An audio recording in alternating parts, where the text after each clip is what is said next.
How's it going, guys? This is Ketchup here, and recently we had the time to sit down with Kitana Prime and Michaelangelo. We had a chat about Injustice 2. It was another one of our sort of podcast-style videos, and it's actually been ready for about a month or so. I just kind of kept it on the back burner because the MKX patch was coming out, there was a lot of buzz around that, and I didn't want to take away from MK, whereas now I kind of figured it's time to now bring this video out and give you guys something to listen to. So thank you for watching. I'll see you next time, and I'll catch you later. Okay, so how's it going, guys? This is Ketchup and Mustard here once again. A very sort of special Injustice 2 related video this time round. We have two very special guests. We've got EVB, Kitana Prime, and we have Yomi Michelangelo. So do you want to say hello, guys? What's up out there? Wow, that sounds almost like when we had our entrances. You just came out and just, stole all the thunder. Thanks a lot, Mike. Hey, oh, come on. But I'm not gonna have too much of an intro here. But this is for those that may not know. There was a GameStop Expo show match exhibition thing that happened in America, and Kitana Prime and Michelangelo had hands-on experience with Injustice 2. I think it was the same build that Mustard and I played at Gamescom. And what this video is basically just a very informal sit-down chat about all of our experiences with the game, because it's only been playable to press so far, basically, apart from us. So this is an opportunity for us to shed some light on the game and the state of it with the characters and the mechanics and everything. And we're just going to have a chat. So first things first, what characters has everyone actually got their hands on with? Because I know that I played Atrocitus at those shows. Mustard, you played Blue Beetle at Gamescom, right? And Grodd at E3. Yeah, I was at E3. It was all Grodd, and Gamescom was all Blue Beetle. So just those two. But at Gamescom, I didn't play Grodd. It was literally just Blue Beetle at that show. Whereas I'm pretty sure the show match itself, we had Michelangelo on Supergirl, and KP was on Blue Beetle. So do you guys want to shed a little bit of light? Because obviously those are two characters that are new to Injustice 2. And considering I know you both, I know KP, you especially really enjoyed the first Injustice a lot. Mike, I didn't see too much of you from Injustice 1. Did you play much of it at all? Like, were you competitive with it? Or were you more of an MK guy back then? I'm obviously definitely into MK when it comes to NRS games. But since Injustice is an NRS game, I love the combinations, the recipes you're creating, with the combos in it. It just looks so stylish every time NRS creates a game. So I had fun with the first Injustice. I went to the first Evo. If there's some videos, like I fought Chris G. I almost beat him. Oh, okay, awesome. So yeah, I had my fun with the first Injustice until after the first Evo, just real life happened and I was back on doing other stuff. But every time MK comes back around, I play it. But I'm excited for this new Injustice 2. The new mechanics, I'm going to have so much fun talking about the roll system and the new teching, the air teching. Yes, those are the most, dude, those two, initially skipping everything, will be the most important facets of Neutral and Injustice 2. Obviously, in NRS games, we get so many options to use our meter on, and air teching and meter burn roll will be ridiculous. The people who are able to, figure out the best way and times to utilize them are going to have a clear-cut advantage. It's the reads will be real, and I just think of Sonic and already like the opportunities that he'll use them and the setups he'll find and bait people, and I just can't wait. Like, hurry up already, please. Well, something I really wanted to something I really wanted to touch up on the meter burn roll was, I'm pretty sure you guys will sort of see where I'm coming from, but one thing I've seen said about the meter burn roll, where you can, during your forward dash, press the meter burn button, you do a forward roll. It's got I believe it's a brief bit of invincibility, right, where you can sort of go through. There is, yes. Yeah. So initially, people thought, freeway in, what's that going to mean for defensive play? But then push block is back, and push block puts you back to the sort of mid-screen, slow down state. So they spend a bar to roll in and start pressuring you. You spend a bar to push block and send them straight back out again. So I feel like it's a really nice pairing, I suppose, because like you said, there's always so much to spend bar on, and especially in Injustice, when you build so much meter for practically everything, I think that's going to be really, really good. The meter burn air sort of tech system was something that I think it's going to take people a little while to get used to. But how significant do you guys think that's going to be for the characters that really, really need those back threes and those long juggles to hit you? Like, do you think this is going to really sort of present grounded? You're gonna have to combos, you know, like when we found out, KP and I, like, oh, you can't do back three once you bounce off the wall. Someone could just air tech. That changes the whole game plan.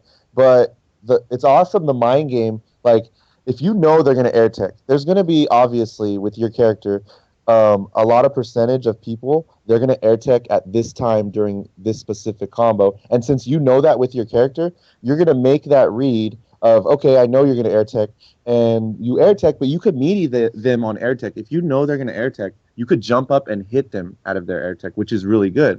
But you have to know when they're going to do it. So there's that whole mind game, and it plus resets the combo. So imagine if you have somebody always air teching, you're going to be like, okay, clink, I hit you out of the air, I get you in another combo. Oh, you air teched again? That's another combo. Like, you could potentially kill somebody. It's a nice way, I think, of just giving a defensive depth to the game. So again, just for those that may not know, I think it's been discussed before, but it's basically when you get knocked in the air by a back three, which every character in the game's back three would launch the opponent, send them backwards. While you're flying through the air, you can press your meter burn button to basically stop the launch, and you fall out of it. You basically fall out of the combo, but you're punishable all the way down. So if the opponent's going to continue the combo as normal, then you fall out of the air, and then you've actually escaped the combo without needing to use your clash, but it's punishable. So, I mean, I looked at that and I go, well, wow, you know, if we had that in Injustice 1, Batgirl, it wouldn't have been, I've guessed wrong against Batgirl, and now I have to wait for her to loot me again. It was, what if you guess wrong on some kind of vortexy mix-up, and now you can make the read to escape it early without having to guess initially, you know, without getting stunned and having to guess high or low like Batgirl would do. What if you could fall out of the combo? Yes, she could read it, but it's not as free for her as much as it's not free for you. So I think it's a really interesting mechanic. Yeah, same here. We toyed with it a little bit. I picked up, you know, just touching Harley, and, you know, all of Harley's B&Bs that do any type of damage, you have to cancel a string at the tantrum stance, you know, do the cartwheel, and then launch with the back three. So I launch with the back three, and I have Mike air tech because you can tech either up or away. You know, I want to do a double back three combo for the transition and get the unbreakable damage, or unclashable, excuse me. And you air tech, and I whiff the second back three, and I get punished for it. Like, that was ridiculous. Then the second time, just to see, you know, the adjustment, whether I could, off the back three, I kind of did a forward dash, waited for the tech, you know, use my anti-air gun into a jump two, and, you know, convert it into a corner combo and reset it. So, like, we've already applied it in one situation, and that's just basics, you know, because I already know Harley, you know, back of my hand. But with all the new characters and the interactable setups, and, you know, which aren't OP by any stretch, but all the different ways to chase down these air techs, it's going to set up for some, like, extremely hype moments, especially in low life situations, you know, someone on their last legs trying to mount a comeback. Maybe they've already used their clash, and all they have are the defensive options left with meter, so you don't feel as helpless. Like, I'm just ready to see it. You know, I agree entirely. Now, we've talked about the mechanics, and obviously we can come back to these when talking about characters, but this is kind of what I want to talk about next. So, the individual characters that we've played. So we all know what Harley was like in Injustice 1, and if people don't, then just there's loads of footage for you to check out on YouTube so you can see it. Harley in Injustice 2, there's been very brief demonstrations, but as someone who actually mained Harley, and you know the ins and outs of what her strings are like, how does she transfer into an Injustice 2? And what's different about her? Because I know a couple of differences, but I know you know them as well, so I'm gonna let you talk about them. But what is Harley in Injustice 2 currently? There's a few, you know, upon touching the character and seeing some of the staples removed, like not having her silly slide command dash at all, and the second biggest thing, at least currently, because remember these are still early builds, she can't necessarily cancel her gunshot strings into anything. So her 112 is not special cancelable. Neither is back 121. Back 2-2 was the low gunshot into the tantrum stance. That still works. But to have 1-1-2 not be special cancelable, it's hard because you used to end in juggles and to play doctor restands and, maybe toss the trade out. It seems like if this is the direction they're going, then they really want to shape her up to be that pure, annoying zone type salt face style that was so successful in 1. As the game speed is a little faster, so it's not like, people won't be able to move, but coming down from MKX, which is like breakneck speed, I think they want Harley to be more spacing and not as much gimmicks or, whatever little mix she had up close. It's just a matter of pure keep away. And I can't speak on the trait now. The hyenas come, you can throw it straight, or the hyena can jump. I couldn't really find any good setups or how to properly use it just yet. But again, a couple of hours.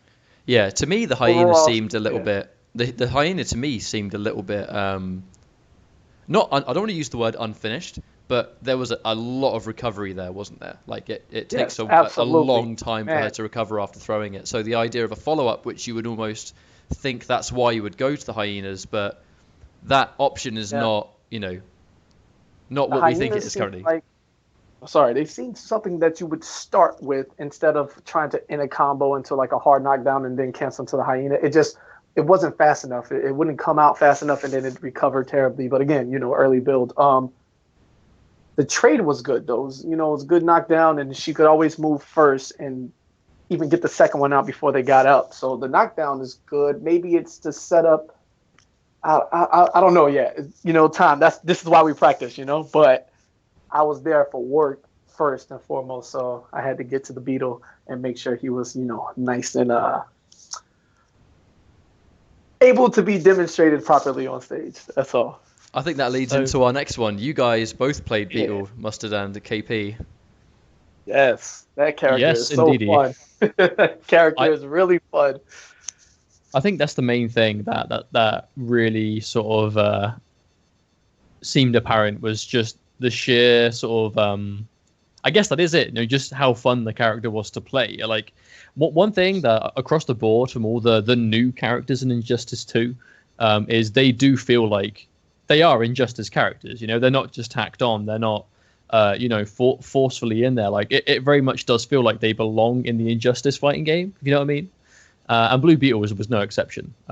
Really, really cool specials, great normals, and if there's one thing that's apparent in NRS games is that if you've got good normals, that's a good basis to start on. So I think there's going to be a lot of exploring potential with him. Like if you've seen the Blue Beetle sort of breakdown that I did, you'll kind of know what the specials do and bits and bobs like that. But there are a couple of things that I didn't notice that KP you actually discovered. So for example, like the air float, I mentioned in the video that's going to give him really good mobility and you can cancel into it from strings that leave you airborne and stuff. But KP actually discovered that you can float after an airborne projectile and you can do it up to about 3 times. So you can actually keep yourself in the air a lot longer than I initially thought. Yeah, it was to specify, it was more of the movement. Once you actually shot the projectile, he would have to land. But from Blue Beetle's float, he has about 3 or 4 options. He can shoot the fireball. He can land immediately. You can press up forward, which lunges him up forward about 2 character spaces, which is good for like cross-ups. He has a forward dash that takes him about, 3/4 of the screen, but it has a lot of recovery. So that seems like an escape tool instead of an attack. And he also has, which is the best thing, you would press up back, which is like a back dash kind of. Like he lunges back so far. He's an annoying little bug as designed. And after you use these movement abilities, you can float again before you land. And he can move around up to 3 times before he either falls or you can shoot the projectile after the 3rd one. Whatever you choose, you can land, immediately after the 2nd, jump back up, start it all over again. Like it's really annoying. And the guys who master that movement, man, they're going to be hard to track down. I think it's really going to depend on like obviously when the game's out and the frame data will finalize and stuff like that, whether he's actually going to have some, some even potential frame traps by cancelling strings into the float, coming back down again. Because if you cancel it downwards, you can do your jumping punch, and if you're low enough to the ground, it connects. Like obviously sometimes it will whiff if you're too slow, but you can actually do almost like a Zatanna style double jumping punch by using jumping medium, cancel into float, then do another jump in. Now I don't know if that will combo in the final game, or if that's going to be plus, or if that's going to be a double overhead or what. But again, there's just a lot of potential there. Now, one thing I wanted to ask, because this is something we haven't been able to talk about, Supergirl.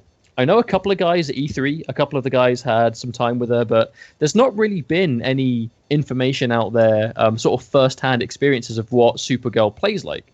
Now, I know you, both Mike and KP, you both mentioned having time with her, but I know, Mike, you were the guy that used her on the stage. So do you want to sort of explain to us a little bit, what is Supergirl in Justice 2? Like, what's the general feel you got from her?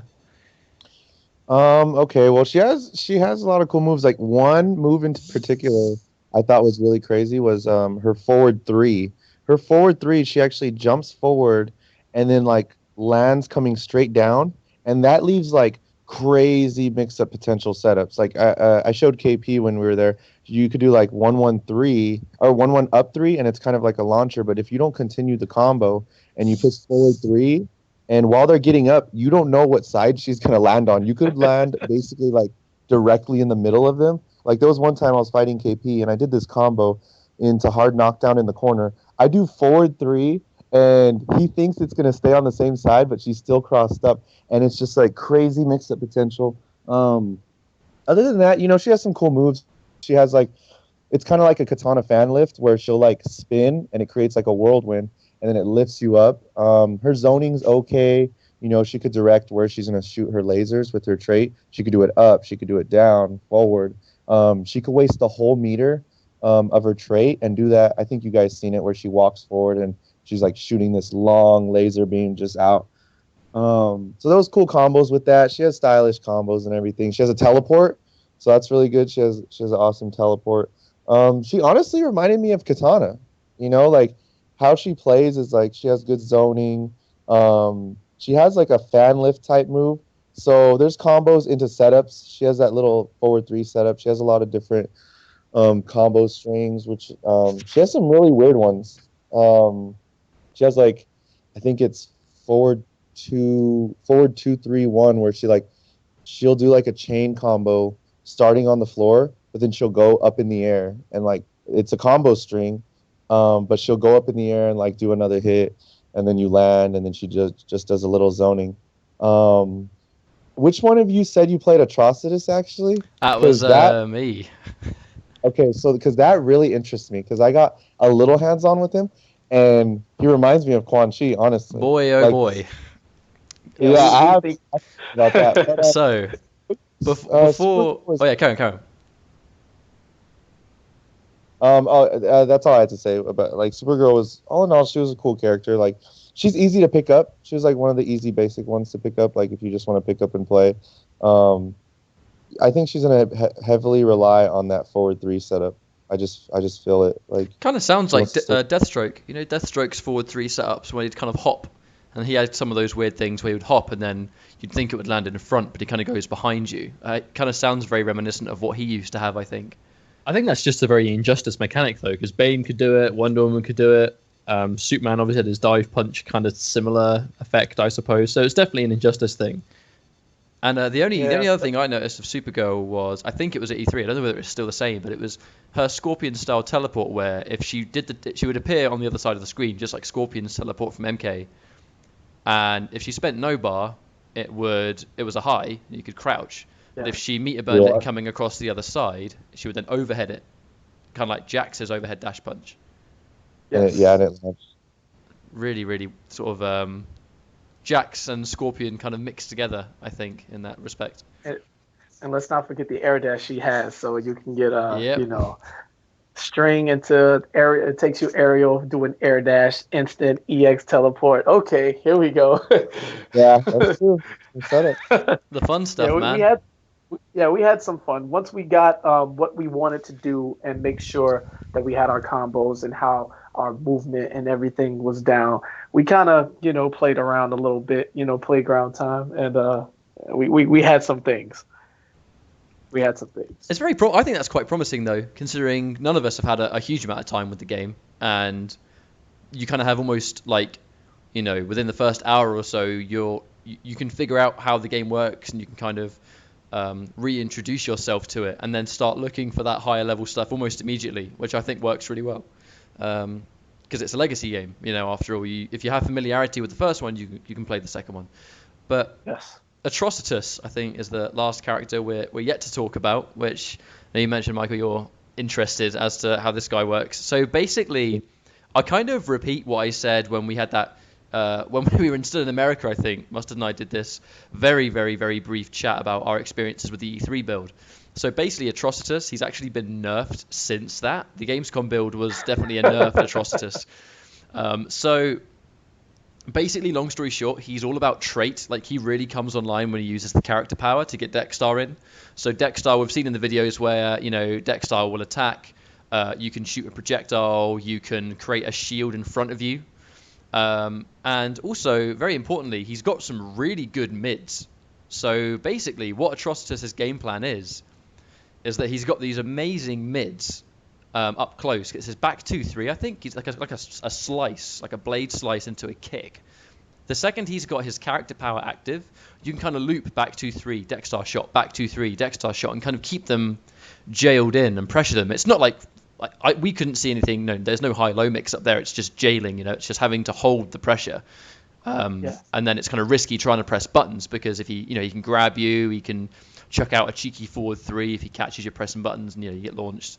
But one of his main moves was the blood lift, where I think it's down forward 1. It's kind of like Aquaman. It would track you and it would lift you up. But if he meter burned it on reaction, it would then pop you up higher and he could combo off it. But it had a couple of uses where you could sort of conventionally use it in combos, where you could do, combo into Bloodlift, meter burn, back 3, and do a sort of token, jump in combo into string. Or you could actually combo off it from jump distance and slightly further away or closer, because you could actually loop.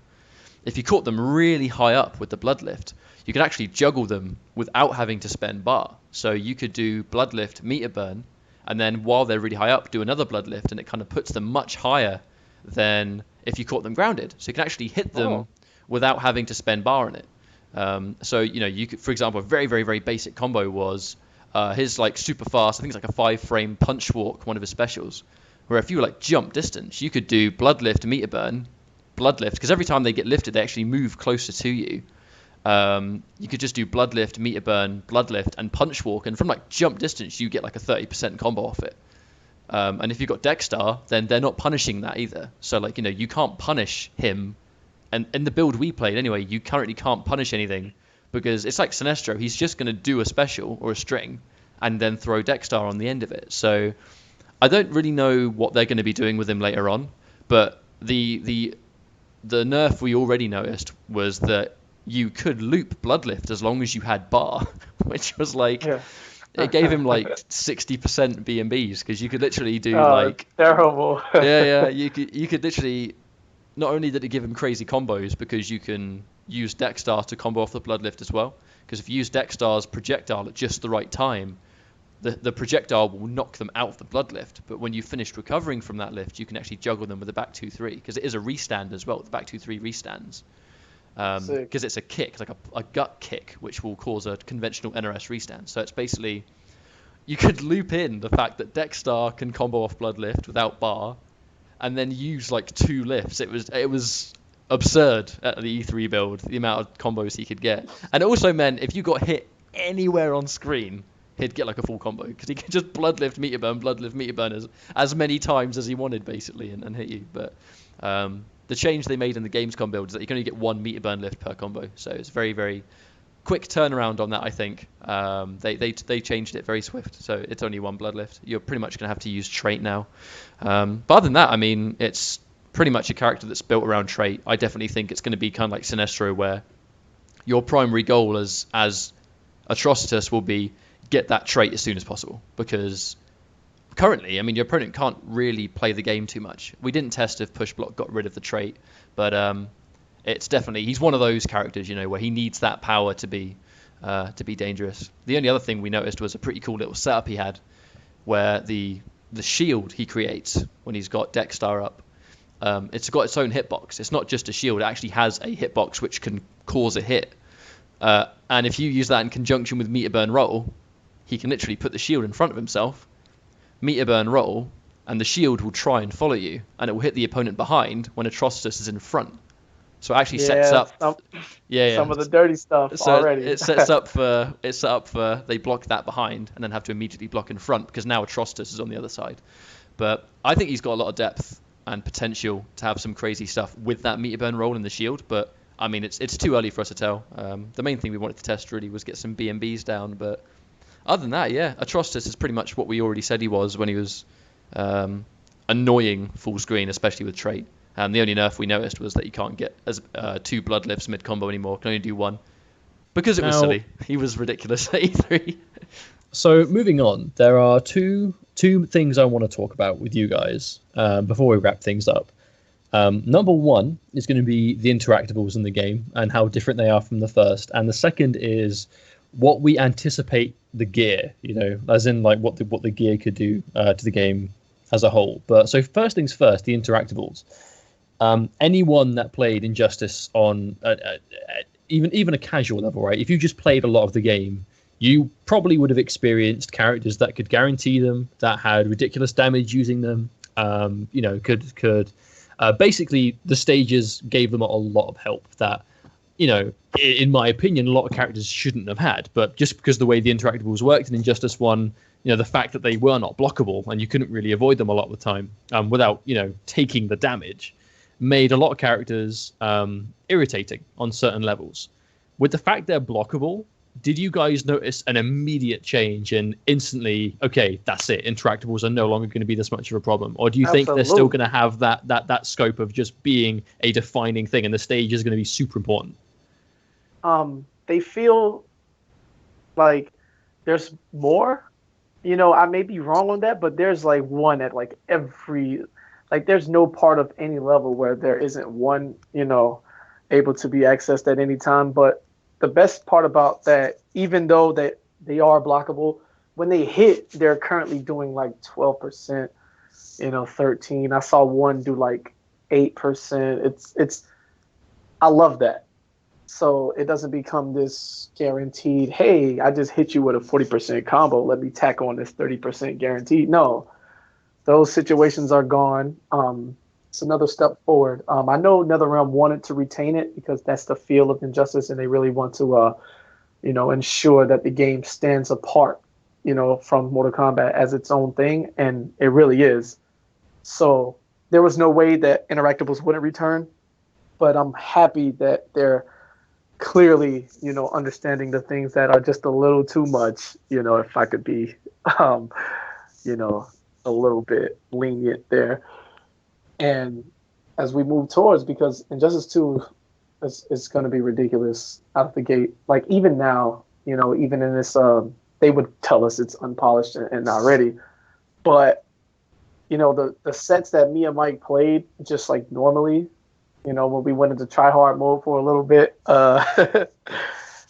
like, man, it's almost ready. Like, it's, like, I can't wait.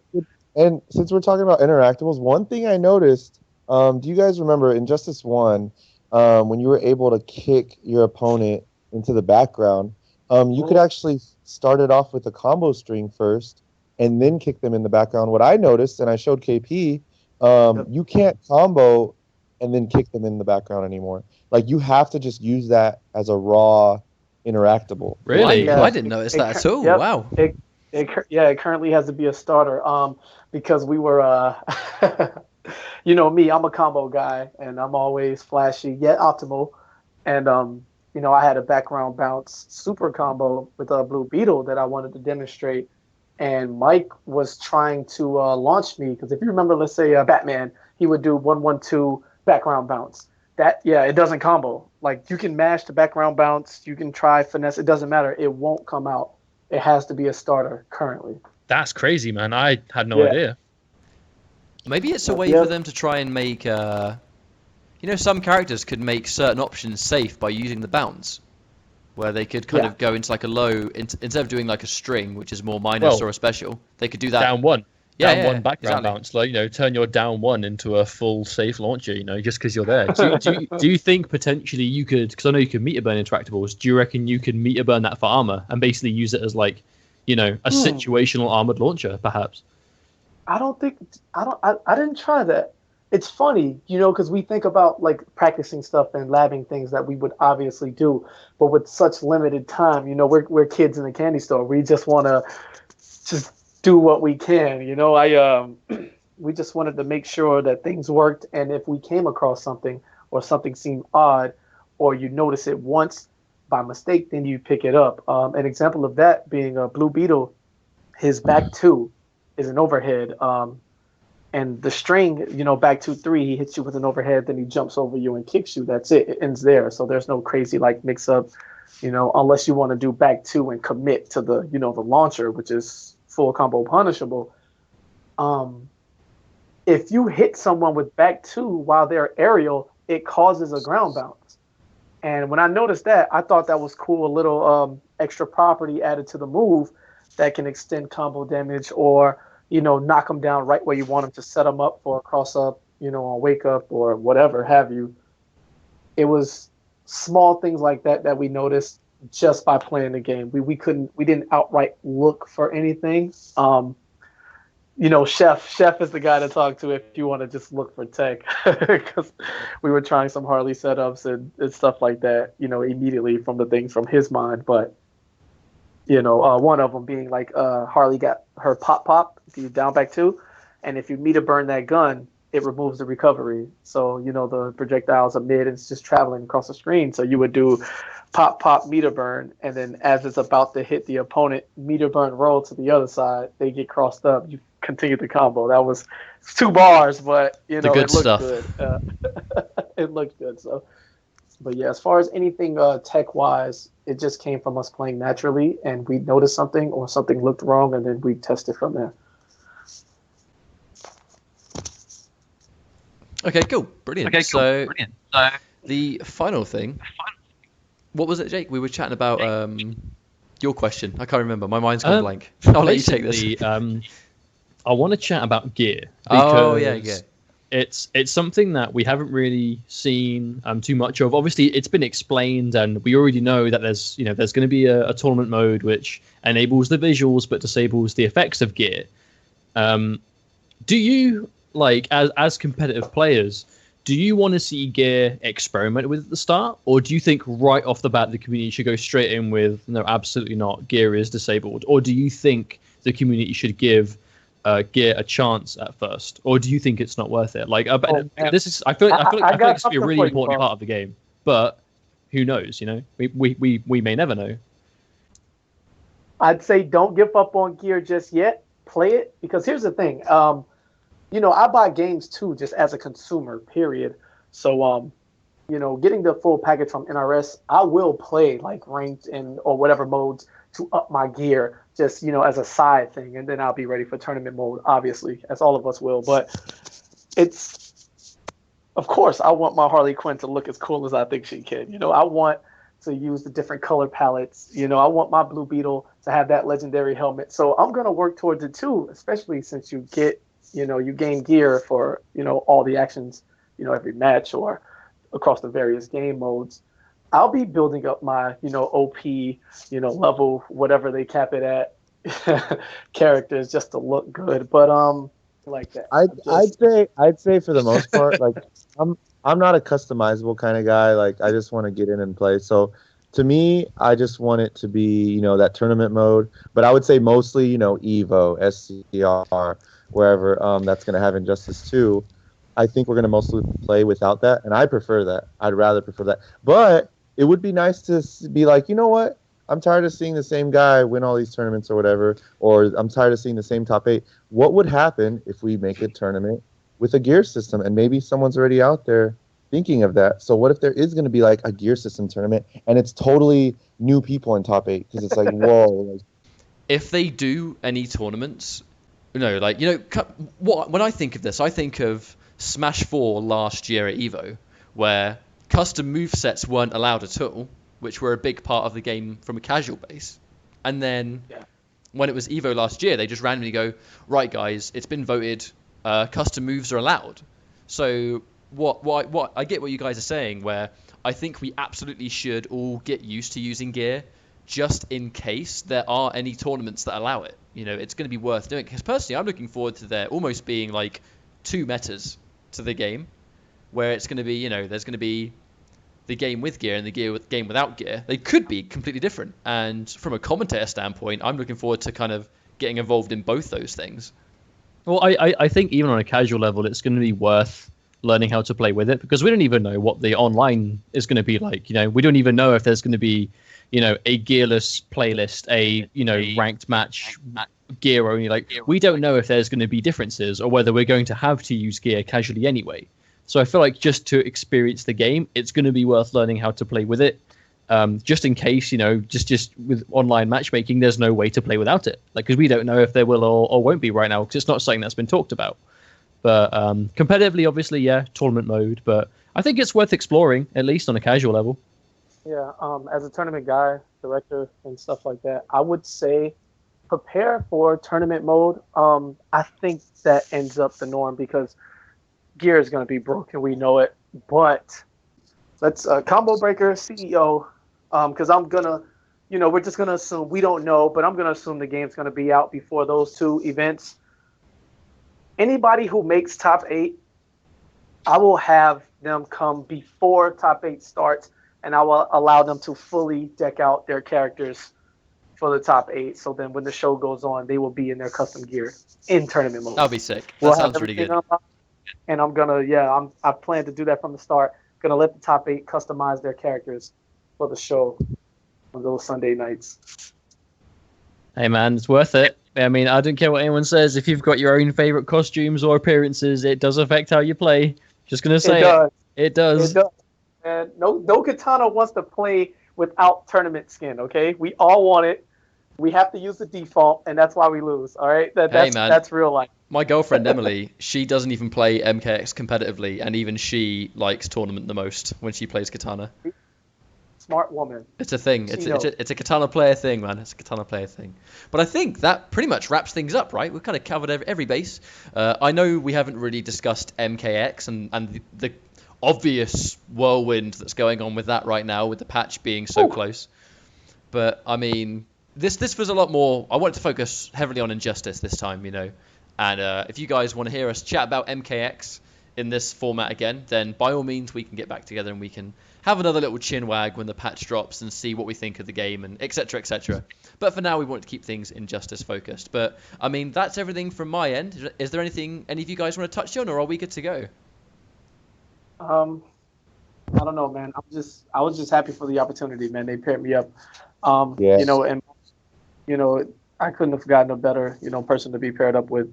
Everything works so naturally, and to do what we did in front of 5,100 people live, that was including like Warner Brothers executives and like all these suits who are like shaking our hands and believing in like the future of esports. That means so much more than, you know, winning the tournament for me or, you know, anything along those lines, because like I feel like I'm a part of something bigger, you know, like as far as advancing, because, you know, that's all I ever want to do.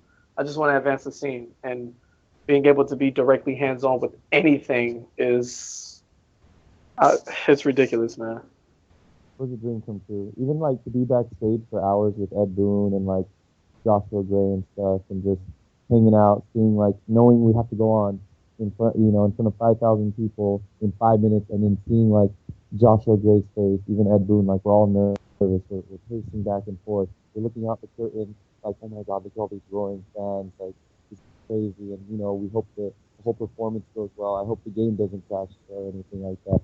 And it was just so intense, and it was beautiful. Like, it was a great experience, and I want to give a shout out to all the WB people that like made it a dream come true for KP and I. Laura, Bernadette, Chris, Kat, all those people, man, they got our back the whole way. You know, they hugged us when we got off stage. You know, we were so nervous when we were going to get on stage, but then when we got off, everything went well. You know, they go backstage, they run up to us, we're taking pictures with Ed Boon, they're taking pictures with us, productions like patting us on the back, like, you guys did well, you guys really did a good job, like everything went well, and we're just excited, like that weight lifted off our shoulders. Like I could tell KP, he didn't want to admit it, but KP was so nervous when he was going on stage. I was like, "You're okay?" Wait, dude? I said I was nervous. You were so. You want to do this now? You want to fight in front of everybody? That's what we do now. I told you I was nervous, but the minute I walked onto the stage, it goes away. That's how I always am. It's anticipation, man. Anticipation is always the worst. No, the worst part was, it's just me and Mike. We haven't done anything like this before. We're sitting backstage, and then we're watching Joshua Gray, like, pace back and forth. Like, are you kidding me? This is what you do, But, of course, he's human, too. And just seeing that, it was like, okay, well, at least we all know, like, how serious we are, and we're taking this, like, very professionally, and we rocked it, man. It was an important day. It was an important day, I think, for Injustice, and I'm glad they picked you guys to do it because you were the two right picks for this kind of event, and you guys killed it. I heard nothing but good things from the Josh had nothing but great things to say for you guys. Everyone would heard from were like, yeah, those guys killed it. And we saw it with the videos, the Instagram videos Josh put up and stuff, and it looks like a great success. And again, congratulations again for owning it the way you guys did. It was good. It was a great experience. I'm sure it was. Yeah, the guaranteed thing when I knew we rocked it is in the middle of our set. Somebody because we had our own teams. We split the room in half, and I had my team super hype and combos and all of this. And at one point, like while Mike is winning, some guy from the crowd just screams out, "Michaelangelo sucks!" And we just lose it. Stage, like we just start laughing to each other, and Mike tells the guy to shut up or something. It was hilarious. It was so good. Yeah, it was a fun time, man. Right, I guess this is about 50 minutes of a chat. This is definitely a big old chunk of a discussion we've had, and that wraps things up, I think. Thank you very much, guys, for taking the time out of your evening. It's a Saturday evening. I'm sure you guys want to be tuning into that crazy ESL thing that's going on right now in Brooklyn, which is kind of nuts, and you guys want to get back to your day. So thank you very much for doing this. From both Mustard and myself, I'm going to sign out here. Is there anything else you want to say, Jake? No, same as you, really. Thanks for coming on, guys. I'm sure we'll be catching you another time soon, and have a good weekend. Cool. Cheers, guys. We'll catch you later. All right, thanks, guys. Good chatting with you guys.